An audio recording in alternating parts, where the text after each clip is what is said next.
the only reason why I put my heavy whipping cream in the freezer is so it would be really cold, because the colder your heavy whipping cream is, the easier it will peak.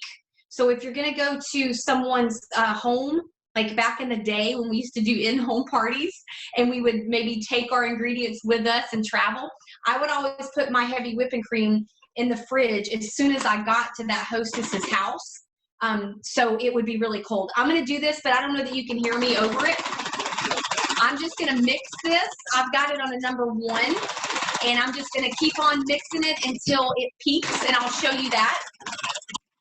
You can also put powdered sugar in this to make it sweet. You can put vanilla in it to make it sweet. You don't have to put anything in it if you don't want to. And you can eventually make butter if you just keep going. You can make butter, so you don't want to overdo it. Okay, so look at that. Can you guys see? Watch. Look how thick that is.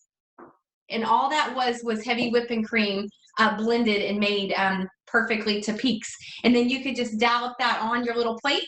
You can put it on top of your cold brew, your iced coffee in the morning. So you can make homemade Cool Whip without buying Cool Whip, because it has a lot of ingredients that you cannot pronounce. You don't know what it is.